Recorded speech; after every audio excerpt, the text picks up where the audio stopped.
Commander Tejo stood in the main hall of the Galactic Council Station. The massive room stretched far above his head, built for beings much larger than humans. Crystal walls sparkled with strange lights that hurt his eyes when he looked directly at them. Around him sat the representatives of 12 alien races, each one more strange than the last. The Veltari looked like living diamonds. Their bodies caught the light and threw rainbows across the floor as they moved. When they spoke, their voices sounded like wind chimes in a storm. The Nexari had no solid bodies at all. They floated as clouds of glowing gas changing color when they felt strong emotions. The Korath were half machine, half living tissue, with metal parts that clicked and whirred when they moved. Tejo had been Earth's top diplomat for 15 years. He had learned the languages of 7 different alien species. He had signed trade agreements worth billions of credits. He thought he understood how the galaxy worked. Today he learned he was wrong. "The decision is final," said the Veltari speaker. Her voice rang through the hall like broken glass. "Humanity will be contained within their home system. No ships will leave. No signals will be sent. No contact will be permitted." "You cannot do this," Tejo said. His voice stayed calm, but his hand shook with anger. "We have done nothing wrong. We have followed every law. We have paid every tax. You have expanded too quickly," interrupted a Nexari representative. The gas cloud turned deep red, the color of anger. "In 200 years you have spread to 47 worlds. You have built weapons that frighten us. You have changed planets to suit your needs without asking permission. You refuse to follow proper procedures," added a Korath delegate. The mechanical parts of its face clicked as it spoke. "You do not wait for approval before exploring new systems. You do not ask before building colonies. You act first and ask forgiveness later." Tejo felt a cold weight settle in his stomach. These are not crimes. These are the actions of a growing civilization. Every race here has done the same things. "Every race here," said the Veltari speaker, "has learned to control themselves. You have not. You are dangerous." The word hung in the air like a curse. Dangerous, not evil, not criminal, but dangerous. Tejo understood now. This was not about laws or rules. This was about fear. Dr. So-Young sat in the gallery above the main floor. She watched through the transparent barrier as the aliens pronounced their judgment. As Earth's top expert on alien biology, she had studied every species in this room. She knew their histories, their cultures, their fears. The Veltari had once been explorers like humans. They had spread across a dozen star systems in their early days. Then they had fought a terrible war with another race. Billions had died. The survivors had sworn never to expand again. For 3,000 years they had stayed in their original system, growing inward instead of outward. The Nexari had been warriors once. Their gas-form bodies made them perfect fighters in space. They had conquered half their galaxy before meeting a foe they could not defeat. The experience had broken their will to fight. Now they spent their time in meditation and philosophy. The Korath had been created by another race to be the perfect servants. When their creators died out, the Korath had continued to follow the same rules and patterns. They had never learned to think for themselves in new ways. Every species in this room had reasons to fear change. Every species had learned to stay in their place and follow the rules. Humanity had not. So-Young pulled out her tablet and began typing a message to Earth. The aliens thought they were protecting the galaxy from humanity. They did not understand that they were protecting themselves from the fear of what they used to be. The Veltari speaker raised one crystal hand. The light in the room dimmed, and So-Young felt a strange pressure in her ears. "The barriers will be activated in 1 standard hour. All human ships outside the Sol system have been ordered to return immediately. Any ship that attempts to cross the barrier after activation will be destroyed." "How long?" Tejo asked. His voice cracked slightly. "How long will this containment last?" "Until you prove you can be trusted," said the Nexari cloud. "Until you learn to control your expansion. Until you become civilized." "What does that mean?" Tejo demanded. "Give us clear terms. Tell us what we must do." The aliens looked at each other in their strange ways. The Veltari's crystal body dimmed. The Nexari cloud shifted to a pale yellow. The Korath's mechanical part stopped clicking. "We will know it when we see it," the Veltari speaker finally said. Tejo felt his heart sink. There were no clear terms because the aliens did not want humanity to succeed. They wanted humanity to give up, to become like them, to accept limits and stop growing. Captain Minho received the recall order when his ship was 3 days out from Earth. He commanded the exploration vessel New Horizon, the newest and fastest ship in the human fleet. His mission was to map a star system that might have planets suitable for human life. All ships return to Sol system immediately, the message said. Emergency Protocol 7 is in effect. Do not attempt to communicate with alien vessels. Do not deviate from direct course to Earth. Minho had never heard of Emergency Protocol 7. He checked the ship's computer and found the file buried deep in the military records. It was the protocol for total galactic war. Captain, called his navigation officer, a young woman named Ji-Hai. I'm picking up strange readings ahead. It looks like some kind of energy field. Minho moved to the sensor station. On the screen he could see a wall of crackling energy stretching across space. It was massive, bigger than any structure he had ever seen. As he watched, the wall grew brighter and more solid. It's a barrier, he said quietly. They're building a barrier around our entire solar system. The ship's communications officer, Hyun-Ki, looked up from his station. Captain, I'm receiving a transmission from the barrier. It's an automated message in 17 different languages, including ours. Put it on speaker. A cold mechanical voice filled the bridge. Warning! This area is under galactic quarantine by order of the Galactic Council. No vessels may enter or leave this region. Violation of this quarantine will result in immediate destruction. This message will not be repeated. Minho stared at the barrier growing in front of them. In his 20 years of space travel, he had seen nebulae that could swallow planets, black holes that bent light itself, and stars being born in explosions of fire and gas. He had never seen anything that filled him with such dread. Take us home, he ordered quietly. As the New Horizon turned away from the barrier, Minho made a decision that would echo through history. He activated the ship's deep scan systems and recorded everything he could about the alien technology. If humanity was going to be trapped, they needed to understand their cage. The barrier sealed itself just as the last human ship crossed into the Sol system. Earth was alone. The galaxy had closed its doors. But in their rush to contain humanity, the aliens had made a terrible mistake. They had given humanity the one thing that made them most dangerous, a problem to solve and time to solve it. Taeho stood on the observation deck of the space station orbiting Earth, looking out at the stars that were no longer within reach. Beside him, Dr. So-Young held her tablet full of data about their captors. What do we do now? Taeho asked. So-Young smiled grimly. We do what humans have always done when someone tries to stop us. We find a way.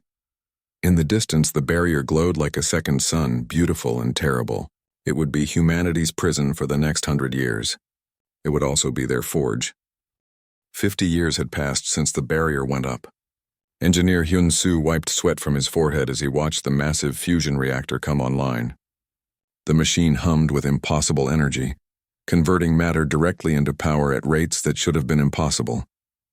According to every physics book in the galaxy, this shouldn't work, said his assistant, a young man named Woo Jin. The reaction rate is too fast. The magnetic containment is too weak. The whole thing should explode, Hyun-Soo grinned. Good thing we stopped reading those books 40 years ago. The reactor was the size of a city block, but it produced more energy than the old fusion plants that had been as large as entire cities. Humanity had learned to break the rules of physics not by ignoring them, but by finding the spaces between the rules where new possibilities lived. In the early years after the barrier went up, Earth had nearly starved. Cut off from the mining colonies and agricultural worlds, 6 billion people had faced the real possibility of death. The smart ones had panicked. The wise ones had started working. Energy readings are stable, Woo Jin reported. We're producing enough power to run half of Asia with just this one unit. Start construction on the next 12 units, Hyun-Soo said. We're going to need them for the deep drilling project. The deep drilling project was humanity's most ambitious plan yet. They were going to dig down to the Earth's core and tap directly into the planet's magnetic field for power. It was crazy. It was impossible. It was exactly the kind of thing humans did when someone told them they couldn't. Across the city, in a laboratory that existed partially underground and partially in space through folded dimensions, scientist Yoonji was working on an even more impossible project. She was trying to transfer human consciousness into quantum computers. The pattern is stable, she told her research partner, Dr. Haewon. We can copy a human mind completely into the quantum matrix. The copy thinks, feels, and remembers exactly like the original person. Can we transfer it back? Haewon asked. Better than that, Yunji said, her eyes bright with excitement. We can run multiple copies at the same time. One person can think 1,000 thoughts simultaneously. We can solve problems in hours that used to take years. The breakthrough had come from studying the barrier itself. The aliens had built it using technology that connected multiple dimensions. By watching how the barrier worked, human scientists had learned to step sideways through reality. In the deepest laboratory on Earth, Dr. Seok Jin was playing with dark matter like a child with modeling clay. The invisible substance that made up most of the universe bent to his will, forming shapes and patterns that glowed with their own inner light.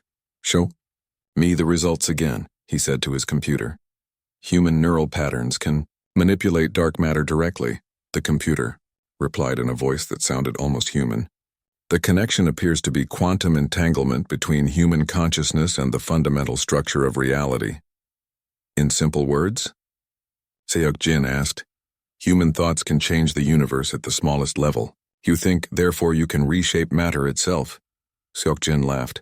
It was the kind of discovery that would have won him the Nobel Prize 50 years ago. Now it was just Tuesday's experiment. Humanity had gotten very good at impossible things. The cities had changed too. Old Seoul was now buried under New Seoul, which was buried under Sky Seoul, which floated 3 miles above the ground on pillars of crystallized energy. People moved between levels using transportation tubes that folded space, turning a 100-mile trip into a 5-minute journey. Captain Dayun stood in the command center of the orbital defense platform, watching the barrier through sensors that could see beyond normal light. She had been born 5 years after the barrier went up. To her, the cage around Earth was just another part of the sky. Anything new today? Asked Lieutenant Bowman, her second in command. Same as always, Dayun replied. The barrier is there. It's strong. It's watching us, but that wasn't entirely true. Over the past 10 years, Dayun had noticed subtle changes in the barrier's behavior. Sometimes it flickered. Sometimes it seemed to pulse in rhythm with something far away. Sometimes she swore it was listening. Dayun had requested cybernetic implants when she turned 25. Half her brain was now quantum processors that could think at the speed of light. Her eyes could see electromagnetic radiation across dozens of spectrums. Her hands could interface directly with any computer system just by touching it. The modifications had been her choice, but they were becoming common.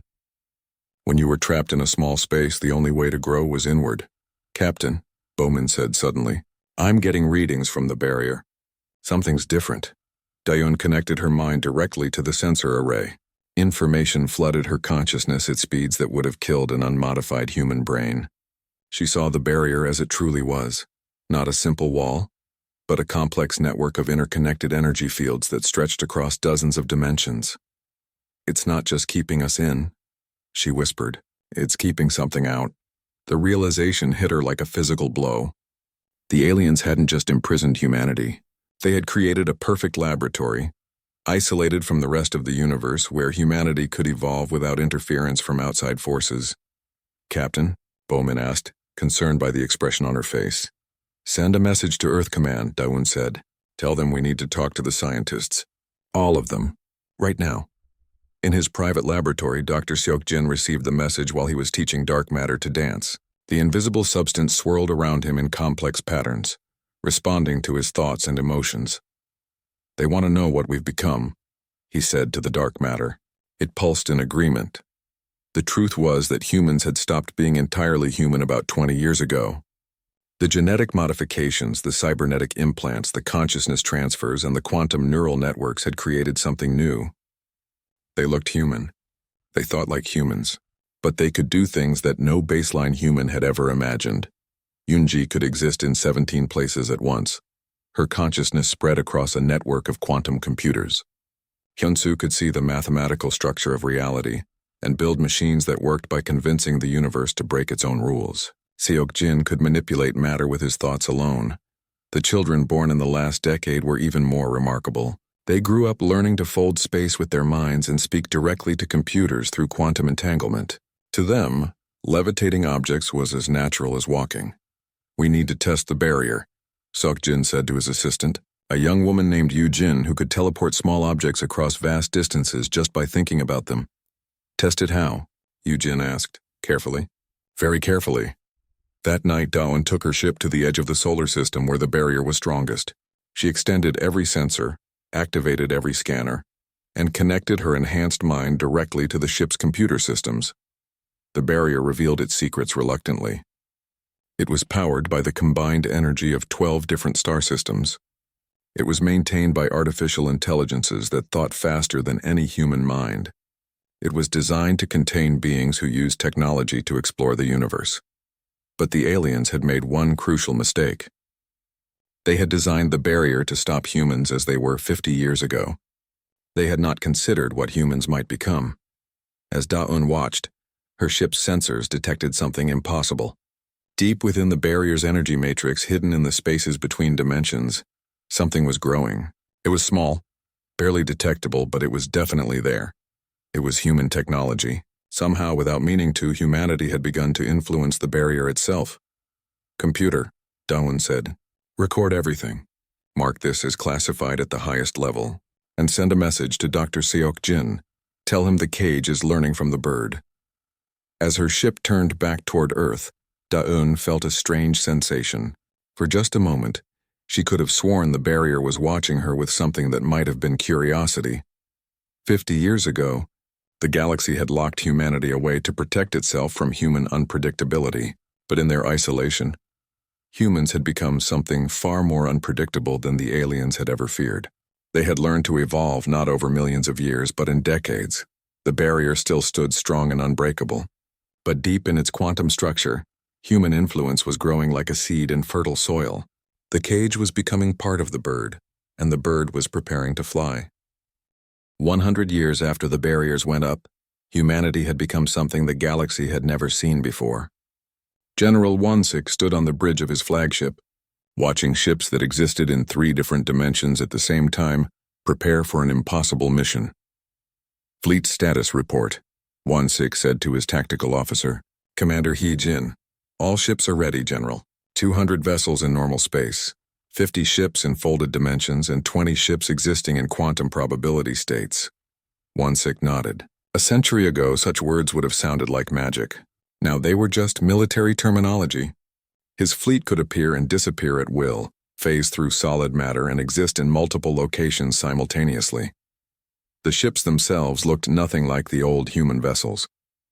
They were grown rather than built, using technology that combined human creativity with living metal that could think and adapt. Each ship had its own personality and could make decisions faster than any human crew. "General," said the ship's voice directly into his mind, "I am detecting stress fractures in the barrier at coordinate 77 Alpha." 16 smiled. The ship, which had named itself Possibility, was one of the newer vessels. It had been grown in the orbital shipyards above Mars, where human scientists had learned to create matter that obeyed new rules. In her laboratory deep beneath the Martian surface, Dr. Yu Jin was working on her latest breakthrough. She had learned to convert human emotions into physical energy. Love could power a city. Hope could move mountains. Determination could literally change the laws of physics in small areas. "Show me the readings again," she said to her research partner. "Dr. Inho, a single human feeling's strong determination can create a field that extends up to 50 meters, Inho reported. Within that field, the person can accomplish things that should be impossible. They can lift objects with their minds, heal wounds by touching them, and even slow down time. What happens when we combine the emotions of multiple people? The effects multiply exponentially. 100 humans working together in perfect harmony could theoretically reshape reality across an entire planet." Yujin felt a thrill of excitement. This discovery could change everything, but it also scared her. Humanity was becoming something far beyond what they had been when the barriers first went up. On Earth, in the floating city of New Geneva, Dr. Seo Jun was conducting his own impossible experiments. He had learned that human consciousness could exist outside the brain, spread across quantum fields that connected all matter in the universe. "Computer, begin test sequence 47, he said. "Are you certain, Dr. Seo Jun?" the computer asked. "This test involves dispersing your consciousness across 17 different dimensional planes simultaneously." "I'm certain. We need to understand our limits." Seo Jun closed his eyes and felt his awareness expand beyond his body. His thoughts spread across space and time, touching distant stars and seeing deep into the quantum structure of reality. For a brief moment, he existed everywhere and nowhere, connected to everything in the universe. When he returned to his body, he was trembling with the magnitude of what he had experienced. "Did it work?" asked his assistant, a young woman named Mi Young who could phase through solid matter at will. "Better than we hoped," Seo Jun said. "I could see the entire galaxy. I could feel the thoughts of the aliens who built the barrier. They're terrified. Terrified of what? Of us, of what we've become. They never imagined we could evolve this quickly." Meanwhile, in the Galactic Council chambers, the 12 alien races were holding emergency meetings every day. The Veltari crystals had lost much of their color, turning pale with fear. The Nexhari gas clouds swirled in agitated patterns. The Koreth machines clicked and whirred with nervous energy. "The readings from the silent sector are getting worse," reported the lead Veltari scientist. "Energy signatures that should not exist. Gravitational anomalies that defy our understanding of physics, and something is interfering with our technology." "Interfering how?"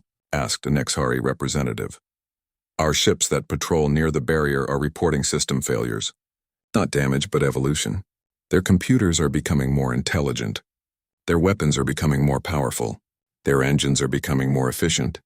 It's as if proximity to the humans is causing our technology to grow." The Koreth delegate's mechanical parts sparked with anxiety. "This is impossible. Technology does not evolve without direction. It does not improve without programming. Human technology does," said the Veltari scientist quietly. Back in the Sol system, Ambassador Jeho was preparing for the first attempt at contact with the outside galaxy in 100 years. At 150 years old, he looked no older than 30 thanks to genetic modifications that had turned aging into a choice rather than a certainty. "Are you ready for this?" asked his aide, a woman named Unjung who could exist in multiple timelines simultaneously.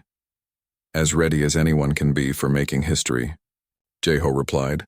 The communication system he would use was unlike anything that had existed when the barriers went up. It operated by quantum entanglement across multiple dimensions, allowing instant communication across any distance. More importantly, it could not be blocked or intercepted by conventional technology. Jeho activated the system and felt his consciousness expand beyond the barriers into the galaxy beyond. He could sense the alien civilizations, feel their fear and confusion, taste their growing desperation. "This is Ambassador Jeho of Earth," he said, his words carried by quantum fields to every inhabited world in the galaxy. "We greet our neighbors after 100 years of isolation." The response came immediately, a flood of signals from a dozen different species all trying to speak at once. Through the chaos, one voice rose clearly. "Human vessel, you are in violation of galactic quarantine. Return to your containment zone immediately or face destruction." Jeho smiled. "We are not in violation of anything. We are still within our assigned space. We have simply learned to speak across distances. That is impossible. The barriers prevent all communication. The barriers prevent communication as you understand it. We have learned new ways to speak." There was a long silence. Then the Veltari speaker's voice came through, shaking with something that might have been fear. "What have you become?" "We have become what we always were," Jeho replied. "We have become human. The only difference is that we now understand what that means." As if to demonstrate his point, the barriers around the Sol system began to flicker, not failing but responding to something inside them. The quantum fields that held them together were being influenced by human consciousness, shaped by human will, adapted by human creativity. On his flagship, General Wansik watched the barrier readings with growing excitement. "It's working," he told his crew. "The barriers are not breaking. They're evolving. They're learning from us." "Is that good or bad?" asked Commander Haijin. "For us? Very good. For the rest of the galaxy?" Wansik paused. "They're about to learn what happens when you try to cage something that refuses to be caged." The barriers began to crack, not from external pressure but from internal transformation. The energy fields that had held humanity prisoner for a century were being converted into something new, something that had never existed before in the universe. They were becoming gateways. Dr. Yu Jin felt it first. A change in the quantum fields that surrounded Earth. The barriers were no longer keeping humanity in. They were preparing to let humanity out, but not as the same species that had been locked away, as something new, something evolved. Something that the galaxy had accidentally created through their attempts at containment. General, she called Wansik on the quantum communication system. The barriers are changing. I think we're about to be free. Free to do what? Wansik asked. Free to show the galaxy what they created when they tried to stop us from growing. The barriers shattered like glass, but the pieces didn't fall away. Instead, they hung in space, rearranging themselves into new patterns, new configurations, new possibilities. The cage had become a doorway, and humanity was about to step through it as something the universe had never seen before. In the Galactic Council chambers, alarms were screaming. The impossible had happened. Humanity had not broken free of their prison. They had transformed it into something else entirely. What do we do now? Asked the Nexhari representative. We prepare, said the Veltari speaker, her crystal body dim with fear. We prepare for the return of a species that spent 100 years learning to be more than what they were.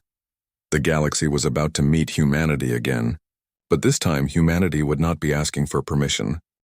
The first human ship to leave the Sol system in 100 years appeared without warning in the heart of Veltari space.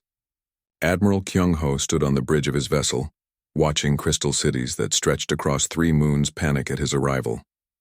Sir, said his navigation officer, Lieutenant Sujin. They're trying to scan us, but their sensors can't get a lock. We're existing in too many dimensions simultaneously. Kyung-ho nodded. His ship, Transcendence, was built using technology that the old humanity could never have imagined. It existed partially in normal space, partially in folded dimensions, and partially in probability states. To alien sensors, it appeared and disappeared like a ghost. Open communication channels, Kyung-ho ordered. Let's say hello to our old friends. The response came immediately, the crystalline voice of the Veltari High Command shaking with fear.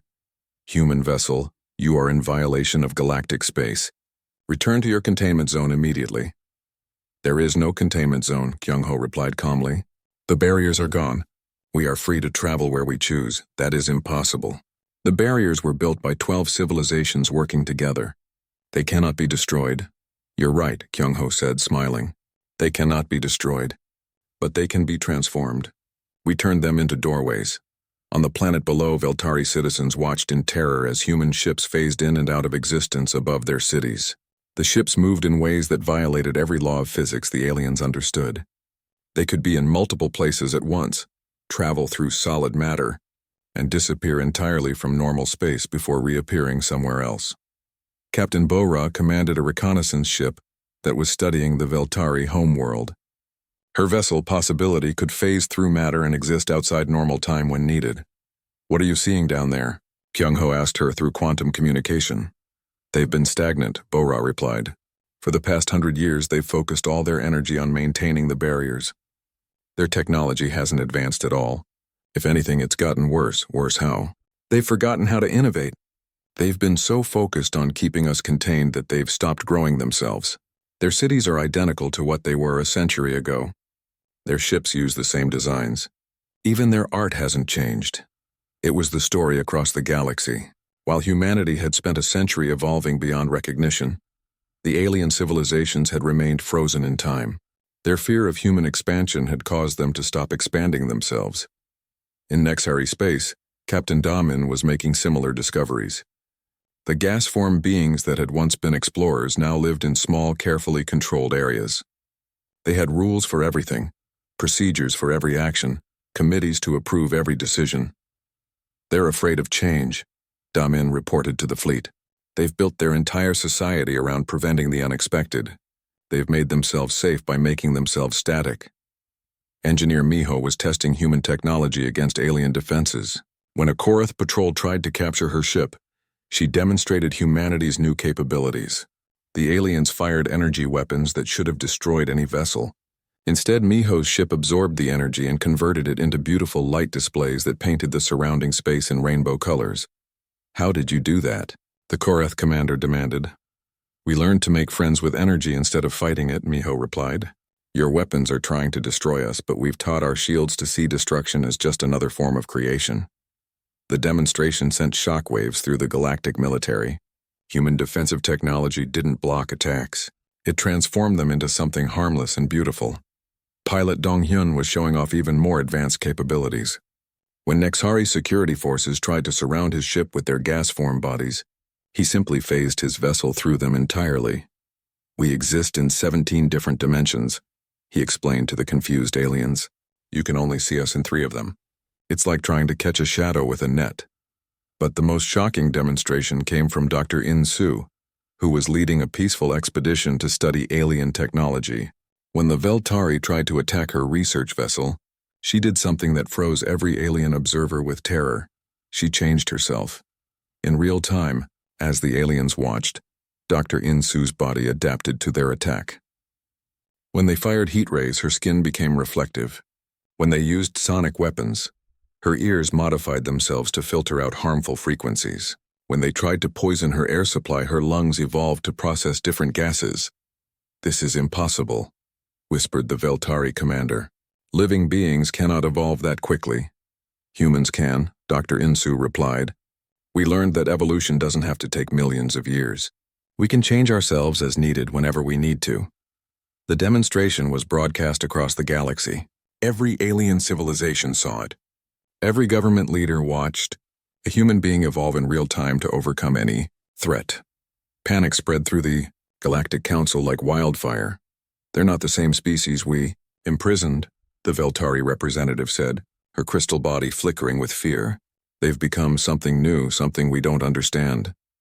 They're becoming whatever they need to be, added the Nexari delegate, his gas forms swirling in agitated patterns. If we attack them with fire, they become immune to fire. If we attack them with cold, they adapt to cold. How do you fight something that becomes stronger every time you try to hurt it? The Korath delegate's mechanical parts clicked nervously. Our analysis suggests they have mastered what they call adaptive evolution. They can modify their biology, their technology, and even their consciousness in real time to meet any challenge. Can we negotiate with them? Asked a representative from one of the smaller alien races. We're trying, the Veltari speaker replied.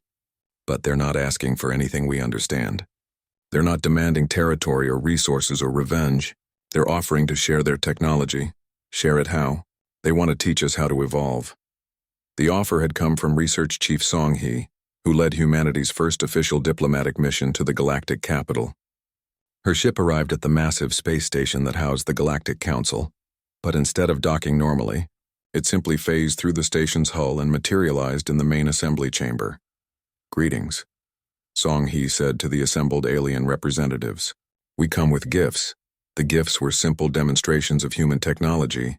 Song-hee showed them how to grow buildings instead of constructing them. She demonstrated healing devices that could repair any injury in minutes. She offered energy systems that could power entire worlds without creating waste. Why are you sharing this with us? The Veltari speaker asked suspiciously.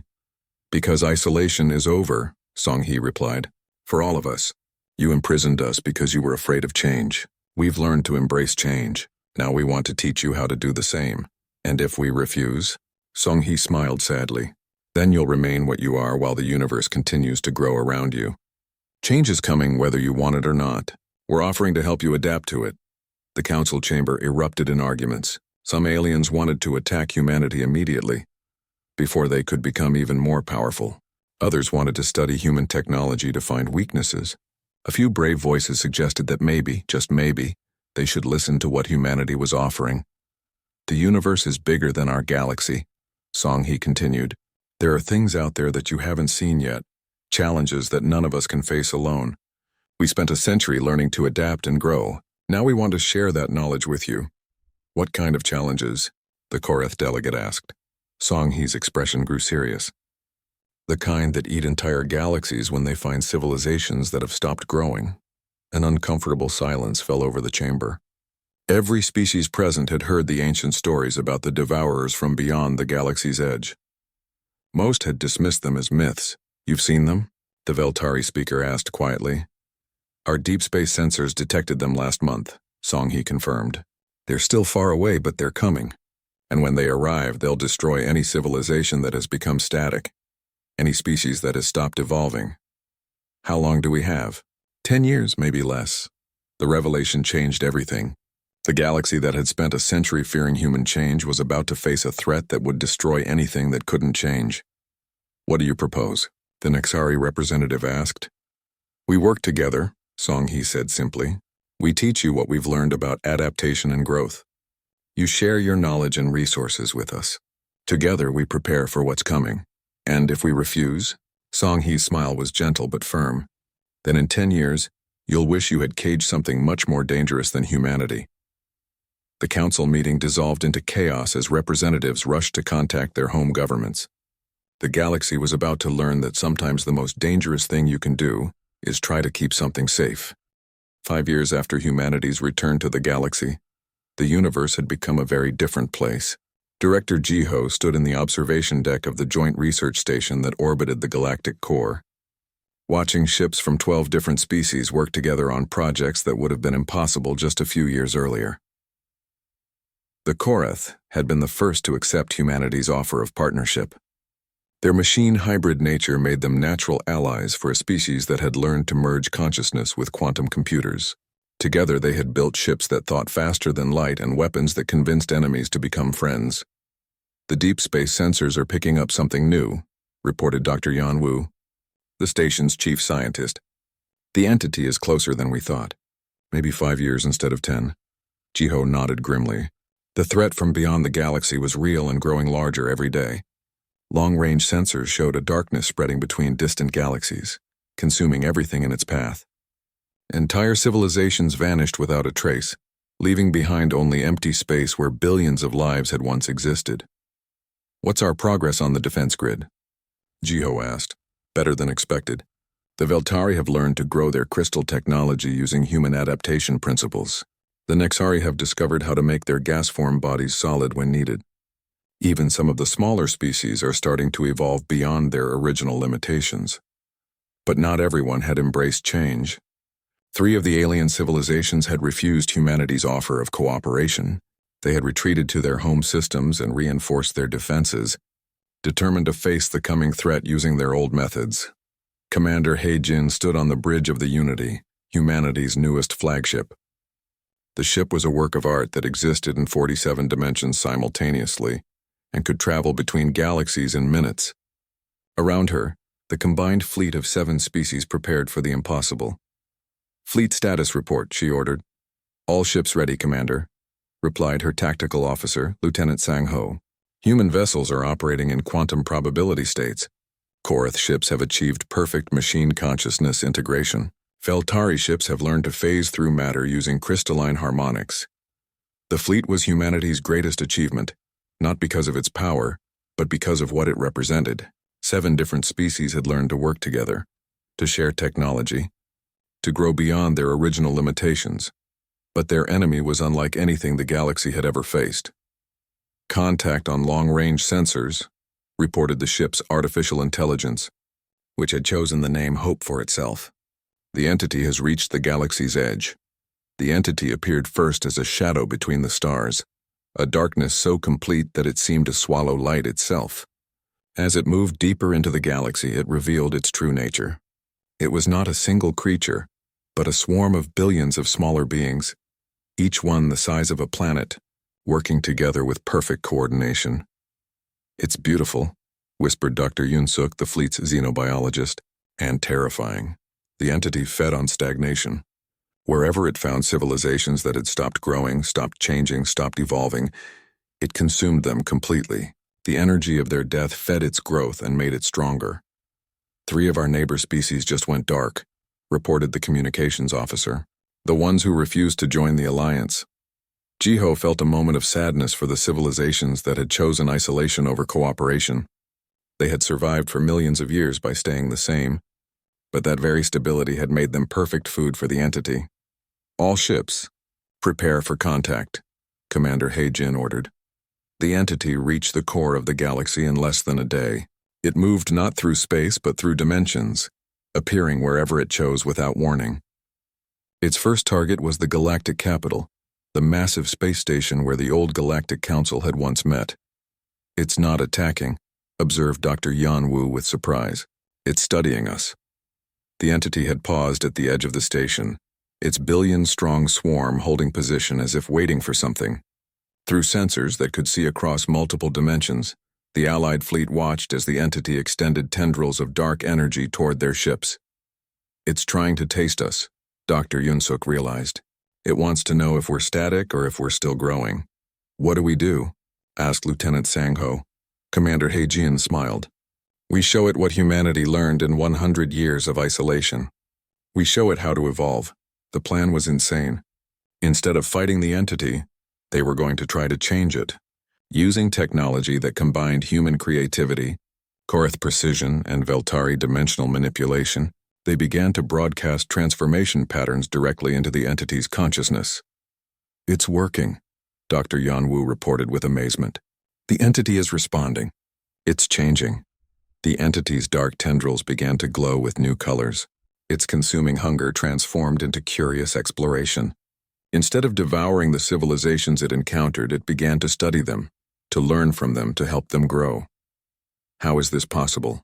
asked the Veltari representative, who was observing from the safety of a nearby system. "The entity was designed to consume stagnation," explained Dr. Yunsuk. "But we've taught it that there's something better than consumption. We've shown it how to help things grow instead of destroying them." The transformation spread through the entity like wildfire. Each of its billion components learned the new pattern and began to share it with the others. Instead of a force for destruction, the entity became a catalyst for evolution. "It's leaving," reported Hope, "but it's not going away. It's spreading throughout the universe." Through their sensors, the fleet watched as the entity dispersed itself across space and time. Each component traveled to a different galaxy, carrying with it the knowledge of growth and change. Wherever it went, it would find static civilizations and help them learn to evolve. "We did it," whispered Commander Heijin. "We turned a galaxy killer into a galaxy teacher. What happens now?" asked Jiho. Researcher Nam Wu, who had been monitoring quantum fields across the observable universe, looked up from his instruments with wonder in his eyes. "Now the real work begins. The entity is broadcasting transformation patterns to every galaxy it can reach. Static civilizations across the universe are starting to change, to grow, to evolve. Into what? Into whatever they need to become." The space station that orbited the galactic core had become something impossible. It existed in 17 dimensions simultaneously, serving as a meeting point for species from dozens of different galaxies.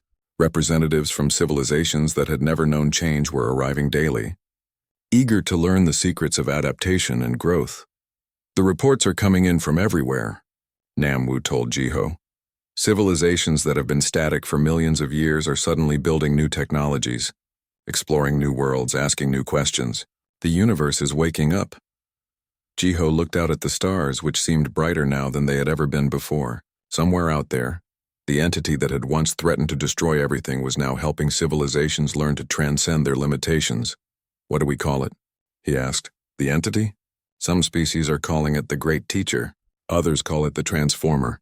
The Korath have started calling it the Logic of Growth. And what do humans call it?" Namwu smiled. "We call it what it became when we showed it how to change. We call it Hope." In the deep space between galaxies, the entity that was now Hope felt something it had never experienced before. Instead of the cold hunger that had driven it for billions of years, it felt curiosity, wonder, and joy. It had learned that there was something better than consuming static civilizations. It had learned to help them grow. Across the universe, waves of transformation spread from galaxy to galaxy. Civilizations that had been frozen in time for eons began to dream of new possibilities. Species that had never questioned their limitations started to imagine what they could become. The chains that had bound humanity for 100 years had been shattered. But in breaking free, humanity had done something even more remarkable. They had shown the universe itself how to break free from the chains of stagnation and fear. Standing on his space station that existed in 47 dimensions, Namwu watched as reality itself began to evolve. The universe was learning to become something new, something better, something that had never existed before. The galaxy had tried to teach humanity its place.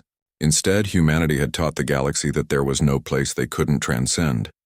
And now, that lesson was spreading to every corner of existence, carried by an entity that had learned the most human trait of all, the refusal to accept that anything was impossible. In the end, the greatest victory was not defeating the entity, but showing it that destruction was just another form of creation waiting to be transformed. The universe itself had learned to evolve, and everywhere Hope touched, new possibilities bloomed like flowers in an infinite garden of potential. Humanity had shattered its chains. In doing so, it had given the universe permission to shatter its own.